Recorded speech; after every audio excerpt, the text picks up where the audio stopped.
Hi, everyone. Welcome to Gruff Talk, where each week we explore how to feel better, look better, live better, and age better. Today, we're talking with Steve Perrine and Heidi Skolnik, co-authors of The Whole Body Reset, a new book which sheds light on how to stop age-related weight gain with the power of protein timing. I'm your host, Barbara Hannah Grufferman. Did you watch your waistline expand during lockdown? You're so not alone. Nearly half of U.S. adults piled on the extra pounds during the pandemic, making a national obesity crisis even worse, according to a new study. The lead researcher of the study was quoted as saying, obesity was an epidemic before the pandemic even started. He found that people were more likely to have gained weight if they were already overweight before the pandemic. It's a perfect health storm, he went on to say. The U.S. consists of an adult population where the majority suffer from a chronic disease, are either overweight or obese, do not meet the physical activity guidelines, or have unhealthy eating patterns with a low consumption of fruits and vegetables. And a previous New Mexico State University study found that the pandemic fueled stress-related unhealthy eating habits in Americans. I can so relate to that. I remember grabbing that bag of potato chips way too many times.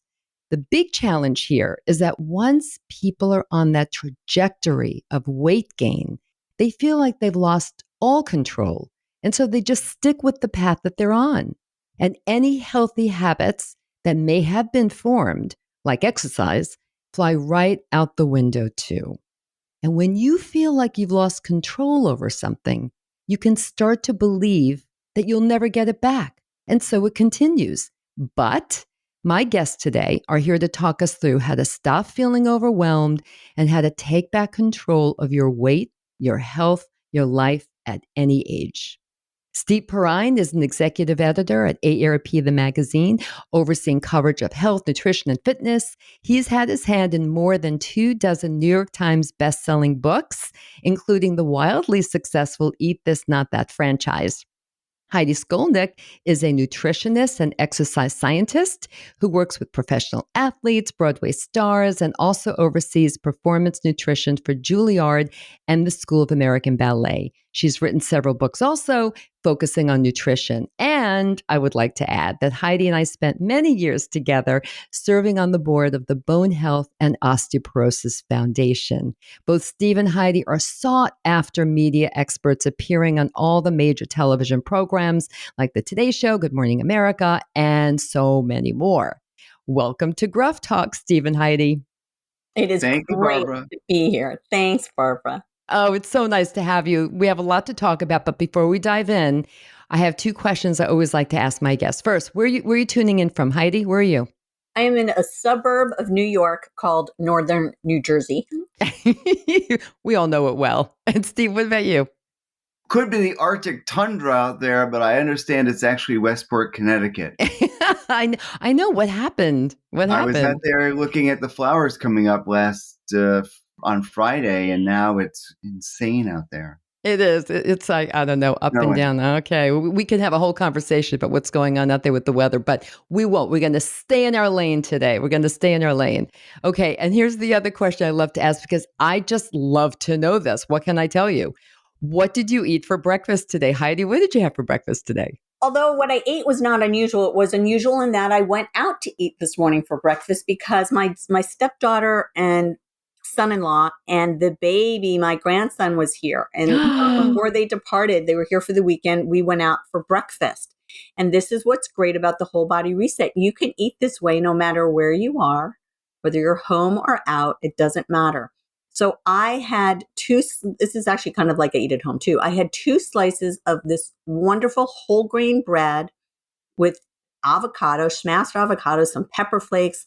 It had some feta cheese. It had some tomatoes, and it had 2 eggs on top. I was going to ask you if you put the eggs on top. That's how I like to have my avocado toast also. It's so good. Oh, it's so good. Okay, Steve, you have to top that. What'd you have? I had my standard breakfast of what my daughter didn't eat before she went to school. In this case, it was Greek yogurt with a few chocolate chips left remaining because she usually picks the chocolate chips out. And I smashed that up with some protein powder and some milk and some hemp seeds and made sort of like kind of not a smoothie, but a slurry. Yeah. And Yeah. And then I had the raspberries that she refused to eat. And Okay. yeah. Good for the brain, as we know. Part of that mind diet that you reference. But it's funny because it's exactly as Heidi was saying. The diet is designed for real people living in a real world who have to eat real food. Sometimes not necessarily the food they intend to eat. Right. Like if you're out somewhere too, or if you're visiting. I mean, you have to kind of be flexible. And we'll get to some of your recommendations too about what are some of your favorite recipes from the book and other things. But let me tell you what I ate, and I want to know if I passed muster or not. So I had my usual. I had two, like Heidi, I had a whole grain toast with peanut butter, but not the kind with any sugar in it, just peanuts and salt, and blueberries on top instead of jelly. And then that was part one. And part two was Greek yogurt with walnuts and blueberries and some chia seeds. So what do you think? Yay or nay? It's a match, Barbara. Okay. I'm glad to hear it. We'll All get right. to the specifics of that as we go deeper in. Okay. So let's now take that deep dive about your book's plan. Steve, I love how you kick off the book in the intro with the very first sentence, which grabbed me. You don't have to gain weight as you age, because we've always been sold on the idea that once you hit midlife, metabolism changes and weight gain is inevitable. But your research says, no, it's not. It says otherwise. So tell us a little about the research and then how you applied that to the book and the plan. Well, this started when, because of my background of having written and worked on a number of nutrition books, our editorial director at AARP, Myrna Blythe, came to me and said, you should do a book like this for AARP for people 50 and older. She said, the thing I hear more than anything else is, I used to be thin. Now I'm not. What's going on? I'm exercising the same. I'm eating the same, but my body is changing. And I had noticed that myself. I had just finished, in 2016, I did a book with Danica Patrick, the race car driver. And I had to work out with her. Oh my gosh. Which was brutal. Wait, I'm sorry. I have to interrupt you. Did you race in a car with her too? I did not, but I did have to drive her somewhere, which made me incredibly paranoid. Like, am I cornering well enough? I don't know. So really on a very, very, very intense kind of workout program that I would not advise, the average person to necessarily stick with for a long time, but did that, was in really, really good shape. And then as soon as I went back to my normal healthy eating and regular workout program, I noticed that I was gaining weight. And I'm like, wow, boy, like I'm doing this, all the things that I've always done that have always kept me in a size 32 pants for my 30s, my 40s, my 50s, but I'm definitely, changing. So I jumped at the opportunity to kind of dive in and take a look at this through the AARP lens. And when I started coming across the information, first thing I noticed was that there was a lot out there that I didn't know, despite the fact that this has been my career. And that this is really because, so much of our nutrition world and our diet culture does not speak to people at midlife and beyond. So that's why I reached out to Heidi right then and said, you're in the research world, you're an expert. Am I crazy that I'm finding all of this research and it's very clear and it's not controversial, but I don't know about it? And, I'll let Heidi take it from there because she really surprised me with her response. What was your response, Heidi? Well, I think the idea was that metabolism is something that lowers as we age. And in fact, we still were going with that for quite a while till this landmark study came out, which was just in 2021, that said, and that was in Science, in the journal Science. And it said that metabolism doesn't slow down as we age. In fact, our cells are very able to continue to metabolize our food at the rate at which we have done so since our 20s. And so it has to be something else. And this is the part that I already did know. And, sitting in my conferences and had heard time and again, because I too have aged in, and it is personal. And that is that we lose muscle every year from age 30 to 40 onward at a rate a little less than 1% per year. So between, 40 and 60, that could be 20% of our right. muscle. That's a lot to lose. That is a lot. Right. And so that's what's lowering our metabolism, right? It's not that our metabolism doesn't work, it's that we have less cells that are active to burn and do and function. Because most people haven't changed what they're doing up until that point. Like if they hit 50, right, they're still doing probably, if they're like most people I know, are still doing, and it could be nothing, by the way. In fact, most people are doing nothing with regards to eating the right food and exercising to keep the muscle where it should be. Well, I would say that that's probably, people say that, but in actuality, my guess would be that most people become a little bit less active and eat a little bit more too. I mean, it doesn't have to be drastic. Right. But there is this, so what happens is that we've lost muscle and our muscles have become what's called anabolically resistant, right? They do not want to maintain or grow in the same. When you're young, you're growing. When you're young, you drink a glass of milk, that all gets turned into muscle. When you're an adolescent, boy, poof, right? Like you don't even have to do that much and you're a muscle machine. But when we get older, we need more protein to press that button of muscle growth. Right. And we need it more often. And that's called protein timing. Right. And that was exactly what I wanted you to focus on next. Talk us through what that means. When is the best time? Do we need more protein? The same amount of protein? Talk us through the details. Well, we don't need more protein throughout our, in the course of our day total. The average American eats about the right amount of protein, between 90 and 100 grams every day. Mm-hmm. The problem is that we tend to eat about 60% of our protein at dinner. Mm-hmm. When we have that double cheeseburger or that big chicken breast or that big piece of salmon or the steak or what have you.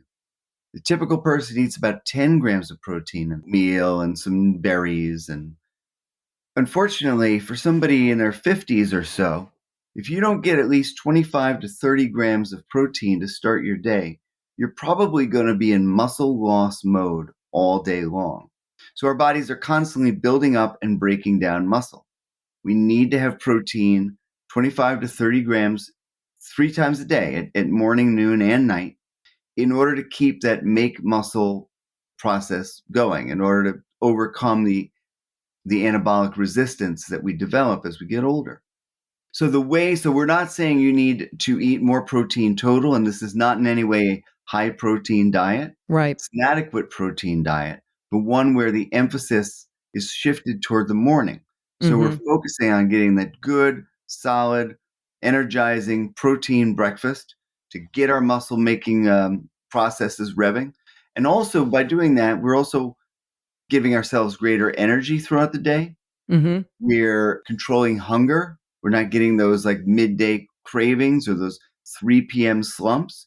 I think for me, probably the biggest physical change I've noticed, besides the fact that, I'm lifting weights that I was lifting in my 30s now, and as I'm pushing 60, I'm like, oh, that's cool. Yay. But the biggest for me is I'm not getting those 3 p.m. slumps.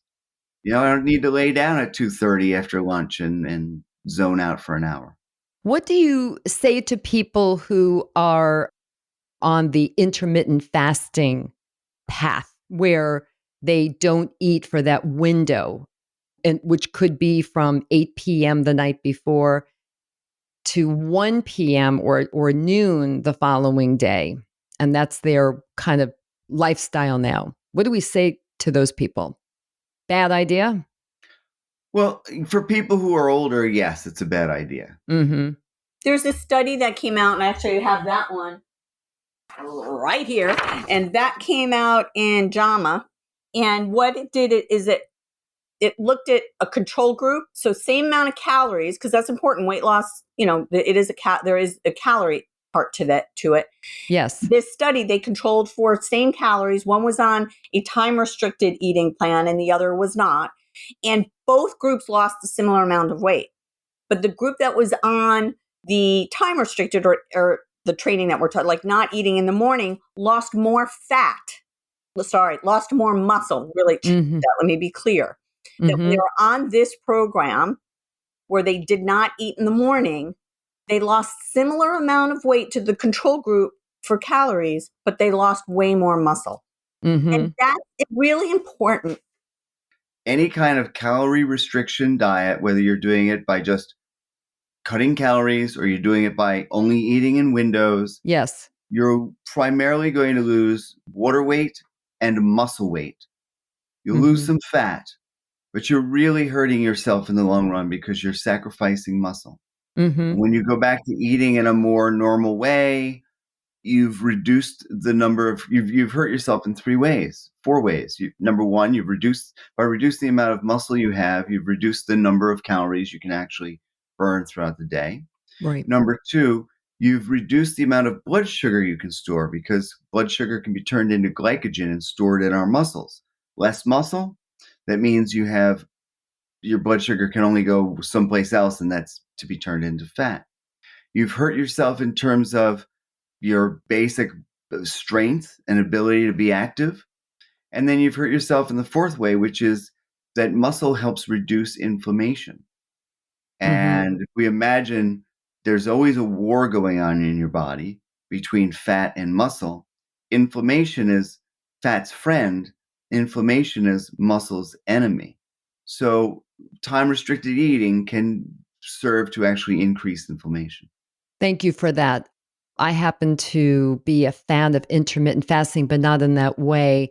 I do it periodically, where I'll do a 5-day restricted calorie thing. And for me, the science does seem to be there, where it does talk about how intermittent fasting in some form or another can help. Actually, the science I saw said it can help with inflammation, but also really affects in a very positive way your body on a deep cellular level with regard to longevity. So there's a lot of science out there. I personally, though, I must tell you, I am such a fan of your book, as my husband now is as well. I mean, we heard you on the Today Show, and he heard your 92nd Street Why Talk, the two of you, and he is now a fan. And he really wasn't eating hardly anything for breakfast, not because of intermittent fasting, just didn't. And he now thoroughly believes the science from your book. And I do too. I mean, I'm much more in favor of personally of eating the breakfast that I described to you in 2 parts as I do, and for all the reasons that you've outlined here. I don't want to belabor this, and since we can edit it out if you don't want to go there. Well, let me just say that intermittent fasting can take on many different forms. There's many different types of intermittent fasting. There's ones where you're fasting for days, where you're fasting for 2 days, where you're eating between, a 5-hour window. There is some research to support with people who have metabolic syndrome. For certain medical conditions, you may be someone to consider it. But, intermittent fasting can also be not eating for a 12-hour window, which can be after your dinner, 8 o'clock at night, till the next morning. Like sleep is intermittent fasting, right? It is true. It is good to give your pancreas a break from pumping out insulin. Another reason why grazing all day isn't good. Right. So there is benefit, but what that looks like and what that means is one of the challenges. And again, if you're talking about maintaining muscle, if that's important, which drives a lot of these other health, when we look at outcomes, there's a lot of different outcomes. And if weight loss is the only thing you're looking at, that's tricky. Because again, we are not, there are people who don't need to lose weight that can still be doing and following the principles of the whole body reset. Because Correct. It really is, you will maintain that valuable muscle as you age, which can prevent deterioration for fertility, sarcopenia, so many things, which can help to maintain your bone health, right? Which is near and dear to us. your blood sugar levels, your cholesterol. There's a lot of things around inflammation, including diabetes, cardiovascular disease, hypertension. So there's many health benefits that come with maintaining more muscle. And I think it's important to focus on that, even though, of course, we talk about weight loss. And for so many, that is an outcome, but it is not the only outcome. Absolutely. And Barbara, I think it's also important to note that the research in the whole body reset is almost entirely research that was conducted on people at midlife and beyond. And there's a lot of great science that says that intermittent fasting will help fruit flies live longer, worms, yeast, some monkeys, mice. I know. And there's a lot of great research around younger people, but we really want to focus only on the research around people who are our age, because our bodies change so dramatically that diets that worked in our 20s and 30s aren't working for us now. Right. And that's where we want to really focus on what is the research around people our age and what does it tell us about how we need to eat. Right. But for those, Heidi, you made a very good point before. For those people who still feel or understand the science behind intermittent fasting, there is a very good way, a possible way of combining these two where you could just maybe stop eating, have an early dinner and then pick up on your breakfast at 8 a.m. or so, or 8 or 9 a.m. And you're still getting the benefits of the whole body reset plan, right? And I think the other thing that's important is for many people that I work with, and even the feedback that we've received from people, like sort of testimonials when they write in. I just got this wonderful email that I had shared with Stephen, and who talked about being able to eat and feel satisfied and feel sated and feel sort of get off the bandwagon of this cycling and really disordered eating or chaotic eating or erratic eating. And to have sort of permission, and I say that you can't see because this is a podcast, with parentheses, to eat and allow food to be pleasurable and allowed to be eating foods that are accessible and affordable and to your liking, and not have a diet that is punishing and restrictive. Like so many of them are. Yeah. And I think that this will be very refreshing to many people who want to be healthy and keep their muscles strong and possibly lose a little weight as they're going on this path, but without the restriction that so many diets have. And right? as Stephen indicated, even very well studied diets like the Mediterranean diet, the DASH diet, the MIND diet, all these diets that we know have a lot of science behind them. First of all, you can follow the principles of the whole body reset no matter whether you're vegan or vegetarian or carnivore. And if you want to do the Mediterranean diet, absolutely. But those well-established diets still don't address what happens midlife and beyond. They're still not accommodating for and acknowledging what happens to our muscles as we age. So there is no specification for how much protein, and that is the cornerstone. We do go into other nutrients as well that we need as we age, but that is the cornerstone. So no matter what you're doing, it's really a matter of this protein timing and ensuring that you're getting adequate protein, which is, by the way, it is not a high protein diet. It is still more than the RDI recommends or the RDA recommends per day for Americans. But most people do eat more anyway. So this is not a high protein diet. It's an adequate protein diet with the distribution of protein being what's really key to maintaining that muscle, that very important muscle as we age. And Heidi, you mentioned before just about being healthy and all the nutrients that we need now that we're in midlife. So when you were writing the book with Steve and creating the plan and taking all the research, and what are the most important nutrients that we should be getting now that we're all in midlife to make sure that we stay strong and healthy and mobile and independent for the rest of our lives? All of that. Yeah. All of that. So one of the things as we get older is we tend not to absorb B12 as much. So that's a nutrient of concern. Calcium, of course, our needs go higher again once we are midlife and beyond. And so, we are very dairy friendly. and whole body reset because, again, dairy is one of those foods that is very accessible and affordable to many people. It's rich in calcium, which supports our bones. It's high in an amino acid called leucine, which is like a spark plug for protein synthesis.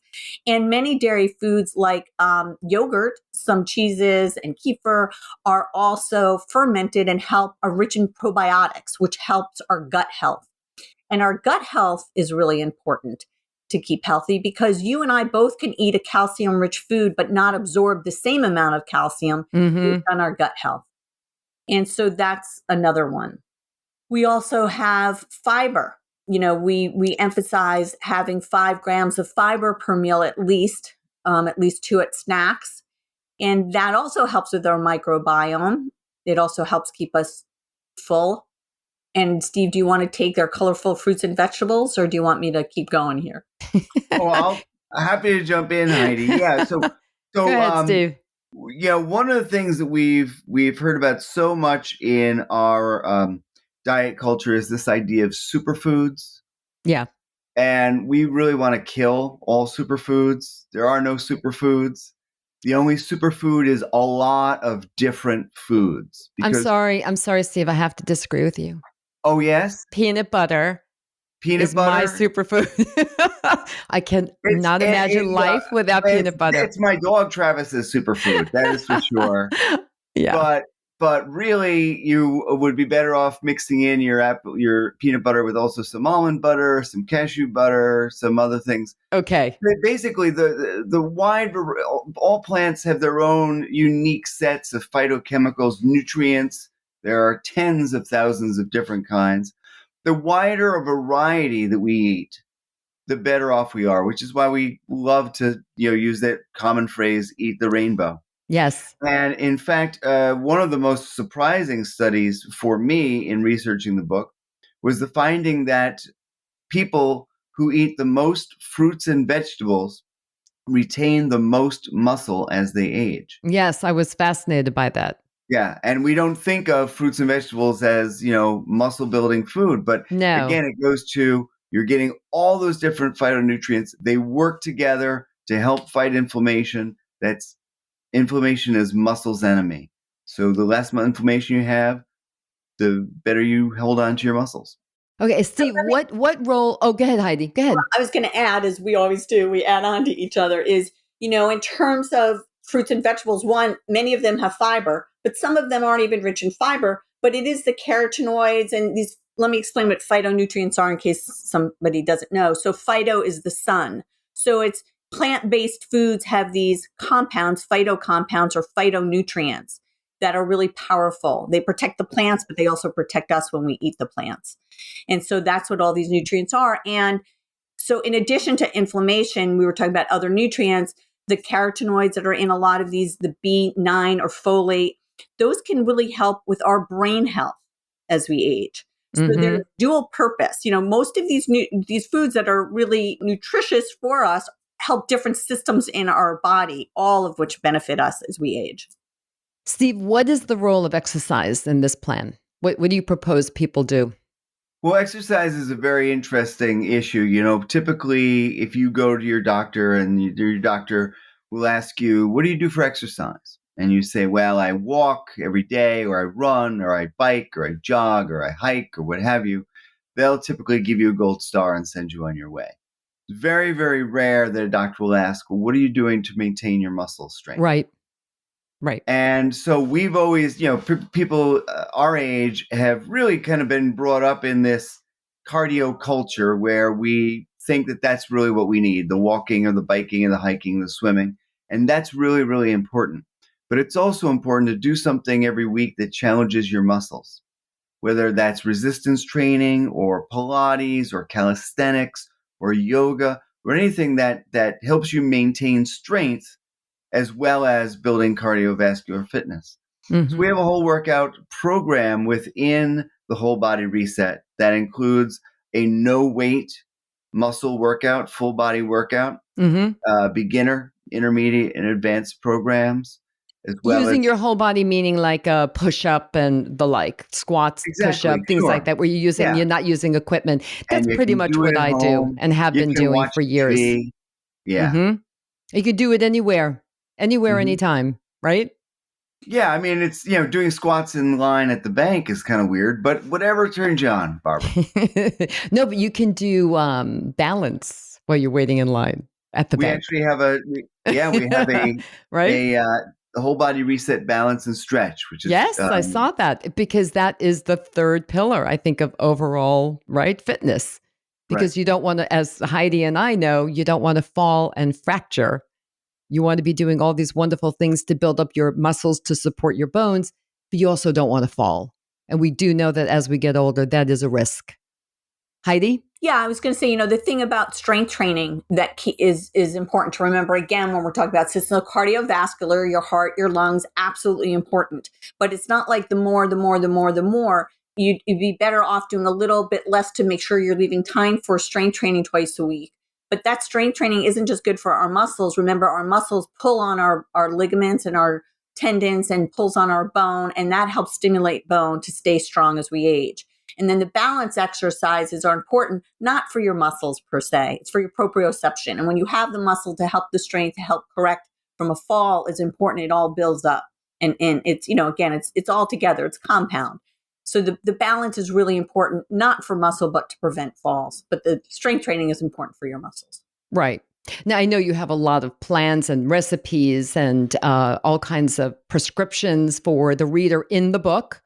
But Steve, just give us an example of a day in the life of someone who is following the whole body reset plan. Just a Sure. simple, go ahead, starting with breakfast. So maybe you start off with a protein-rich smoothie, or maybe it's a tofu scramble if you're vegan, or maybe it is just simply some cottage cheese and some fruit.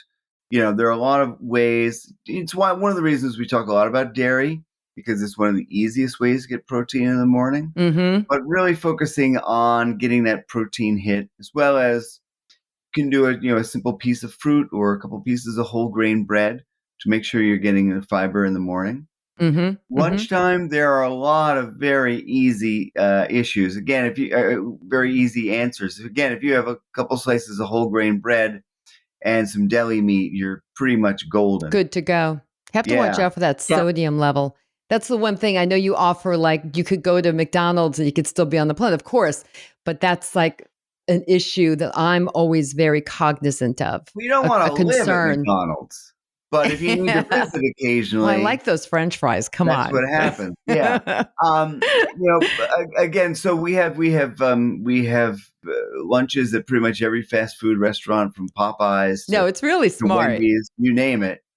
And then at dinner, you can grab one of our recipes. You can have something very simple like, a small piece of steak or a chicken breast or a piece of fish, whatever your favorite protein is, with, some brown rice and some vegetables. It's really like normal food. And the one thing that we talk about is, if something comes across the dinner plate that's not necessarily going to hit all the numbers you want to hit with the whole body reset, like your family orders pizza. So probably not going to get enough protein or enough fiber from a couple slices of pizza. But you could add things on top of pizza You that add you stuff on get. top. And that's what I do. If it's me, I go have like a little bit of Greek yogurt and some berries for dessert. Ricotta cheese with berries is an awesome dessert that gets everything you need. Yep. So there are a lot of ways. And the other thing that we talk about is, if you go to a fast food restaurant or pretty much any restaurant, protein is seldom a problem. The problem is usually fiber. Keep some apples in your car or in your bag, and snack on one if you're going to go to a fast food restaurant. And then boom, you've evened out your meal. Yeah. And you've gotten the fiber as well as the protein. I always have a little baggie, like a snack baggie size of almonds or walnuts or any kind of seed or nut. I just always have some in my bag just in case for the, especially for the afternoons draggy time. Sure. right? We need something to pick Yeah, yourself up. it sounds like you really benefit from having some fat. Like you the theme for you seems to be, like peanut butter and nuts, and which is one of the ones we didn't really talk about, how important getting fat in as well Yeah. for anti-inflammation as you age, and rounding out a meal and satiety. And so that would be another nutrient. I also like dried beans as a snack. Oh, really? Mm. Really delicious. Hmm. We have With a a little recipe for salt that in the added. book. Yeah, you get some salt on that. So, guys, one thing we all like to look for in an eating plan is results, right? Does it actually work? Did it make me stronger? Maybe lose weight, feel better, get to my healthiest weight, which is really critical, which is not a size 2, everyone. Your healthy weight is your personal healthy weight. And that's something we should all keep in mind. When we come back, my guests will tell us how they got a bunch of AARP employees to do the plan and what happened.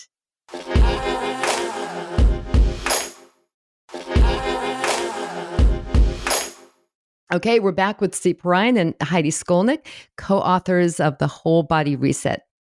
Steve, I really love this book. I told you before that my husband is on the plan now too. I mean, he truly was convinced. It was the 92nd Street Y talk that I have shared a lot that changed his mind. He said, that just makes so much sense to me. So I'm going to do it. And he continues to do it. But the one thing that really impressed both of us when we heard and read that you had a lot of, I forget the number of AARP staff members who joined the program, did it, I think, for 3 months, if I got that right, during the pandemic, and they had remarkable results. I'd love for you to just talk us through that. Yeah, well, we actually, 2019 was the 60th anniversary of the founding of AARP. And we happen to have all the employees from all over the country. We have 50 different offices throughout the country come to Washington for a big celebration. And during that time, Heidi and I spoke. We got people excited about the program. We got them to sign up. We got 100 people between the ages of 50 and 70 to sign up to try the program. Because we wanted to test it out, have a test panel, show what we could do. We had people lost as much as 22 pounds during those 12 weeks.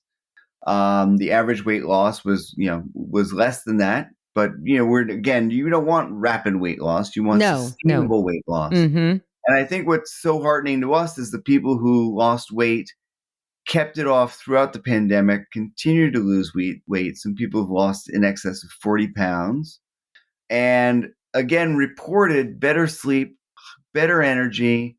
Some reported that their blood pressure and blood sugar numbers were under control. And that was really very heartening. Yeah. Oh, very, very heartening. And the fact that they, kind of ran counter to the report I was giving early in the show about all the people who gained weight during the pandemic and really kind of let their health and fitness levels go a bit for a lot of reasons. And we all understand that. It's remarkable. It's remarkable. So people do like to know that something is working. So that's great. Okay. People love to know what behind the scenes stuff. And I want to know too. So Steve, let's start with you. Give us your typical day. How do you what's your workout like? And I think we have an idea of how you're eating. You gave us some clues before when you told us about your breakfast and your desserts of ricotta cheese. So I get up early because I have to get my daughter to school, which is always just a little bit of a struggle. I know all parents out there who have school-age kids know that because of the pandemic and the lockdowns, that the routine of getting up and getting to school was disrupted. And now there's a certain feeling that maybe it's not as set in stone that I'm going to school every single day, So it's a little bit more of a struggle. So I get her breakfast, get her out the door. Then I have typically, a protein shake. I usually try to put in some whey protein powder in my morning. Stop right there. That's really good to know. You put whey protein in. Yes. And I saw that in the book too. Why is that? Can you just tell us quickly? And is it easy to get? It's easy to get. Whey protein is very high in leucine. Again, Heidi mentioned this important amino acid that seems to be a real spark plug, especially for older people who want Okay. to build and maintain muscle. And as Mm-hmm. one of my sources said, whey protein is just a leucine delivery system that comes in chocolate. That's And great. so, But does it come boom. in peanut butter? Well, yeah, maybe add a little Well, we'll peanut butter in see. there. And then I typically try to have some kind of fruit, whether it's the berries or apple and peanut butter, big one for me, Mm-hmm, mm-hmm. Me too. or this time of year I have a lot of citrus in the house, and I'm always grabbing a piece. Steve, I have to ask you, I'm sorry. Sumo oranges. Have you had one? Incredible! Oh I my just goodness. discovered I don't these. even know what to say. They had these little, they look like hand grenades because they're like Yes. all wrinkly, and they've got these little twist off Like a tops. nub. They just Yes, twist it's a up the top and it twist just off. pops open. It's easy, and they're really, really delicious. They're No, I so just delicious that I discovered that. cannot believe how good. Everyone, if you haven't had a Sumo, Sumo orange, run.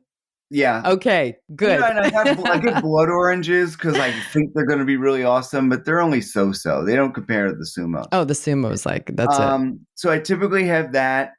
Then, usually have a morning snack. So my morning snack today was an apple with peanut butter. Oh, that's like me. Um, I'll have my Greek yogurt as my morning snack. Yeah, that's yeah. good. And then hopefully most days I'll get to the gym at lunchtime. I go to Mm-hmm. my local Y and I pick things up and put things down. Mm-hmm. Mm-hmm. Do you also do cardio? You referenced cardio before. You think there's like a little too much emphasis on cardio. I like both. I What do you do think? more of a high intensity interval type of cardio. So Okay. I do a 20-minute run, which is either 1 minute on, 1 minute off, or 30 seconds on, 30 seconds off, That is depending on great. And how the fast I want to science, go. right? The science is behind that And too. then Big time. I run a route, and then I know that I have to continue to get to the same place in the 20 minutes. Yeah. If I fall short, I need to up the intensity next time around. Oh, great, So it's great, very, great, very much great. for me, exercise is very, very much about monitoring, marking. There's a chalkboard at the gym, and I write what I did last time, and then I go ahead, try to beat those numbers, and then I take a photograph of what I write down my new numbers, take a photograph of that, and then the next time I go to the gym, I take that photograph, I copy it, and I try to beat it again. Oh, I love that. That's so great. Yeah, I love competing with myself also. So you're competing with yourself. That's Exactly. wonderful. Do you go every day or is this like a 3 Oh, to I 4? wish. You wish, yeah. I Okay. went every day. Yeah, but I'd say probably 4 times a day. 4 times a week. Yeah. Yeah, 4 Wonderful. times a week. Okay. Yeah. Heidi, over to you. Give us a typical day in the life of Heidi Skolnik. You're so busy. You're both so busy. It's impressive and motivating that you both are living this whole body reset life. Go ahead, Heidi. What do you do? Well, I'm going to tell a story. I've told this before, but Okay. I'm going to tell it again. That when I was sitting in a conference in a lecture one day, and the speaker said, "What you do now will predict your vitality in 10 years from now," and that just really stuck with me. So when I am not so motivated, because I am like everybody out there, I might have a little bit more knowledge, but that couch still calls my name to watch one more TV show instead of, and that just sticks with me. So when my present self is not so motivated, I think of my future self and I work out for my future self. Oh, that's a wonderful thing. And I really hope everyone heard you loud and clear when you're feeling like you just want to watch one more show or hit the snooze button again, that you just think of your future self and all the good that you'll be doing, not for yourself right now when you actually do it in the present, but down the road. So critical, everyone. Yeah, that's great. All right, this was so much fun. Everyone learned a lot from the two of you, and I know that they'll learn even more when they pick up a copy of the book. There'll be links to everything, everyone. So, and how to get the book and more information about both of my guests. But before I let you go, I really want to just get one great takeaway from each of you. All right, Steve, you're up first. What's your best takeaway? Yeah. More than anything else, your new path to health and well-being can start tomorrow morning. So if you're sort of like, I don't know what to do, I'm not sure, I'm not sure I'm motivated enough. I don't know everything that, there's so many different programs out there. What do I do? Start here. Just make a decision about what you're going to have for breakfast tomorrow. Figure it out. It's very simple. Could be some yogurt, could be some cottage cheese. Make sure there's plenty of protein and plenty of fiber. Plan that out. Wake up tomorrow. Have that healthy breakfast. That's a giant step forward. And just do it the next day after that, and the next day after that. Do 20 push-ups too while you're at it. Sure. Heidi, what's your takeaway? To focus on what you can add to your diet to keep you strong and healthy. To combine that with movement that makes you feel good, and that you will be on your path for health and strength for a lifetime. For a lifetime, for the rest of your life. My takeaway from reading the book, hearing you all on TV, hearing you talk with me today is the timing of the protein, because I cannot agree with you more. We just haven't been focusing on that, on building up the protein early in the day. And that's been a real critical mind shift for me and my husband, as I mentioned also, and making sure everyone continues to do strength training. Cardio, I think, is important. I'm a runner, but definitely strength training, muscles and bones. We don't want to lose both of those. So thank you guys so very much. And thank you everyone for tuning in and learning more about Steve Perrine, Heidi Skolnik, and their new book, The Whole Body Reset. And check out all the links, as I said, so you can find out how to get the book, learn that more about them. If you love this episode, please share it with your friends and family. And if you don't want to ever miss an episode of Gruff Talk, where we talk about money, sex, style, health, nutrition, grief, jobs, and so much more, here's what you need to do. Subscribe to Gruff Talk wherever you listen to podcasts, including YouTube. So easy. Just click on the little subscribe button. Until next time, remember this. We can't control getting older, but we can control how we do it. Bye for now.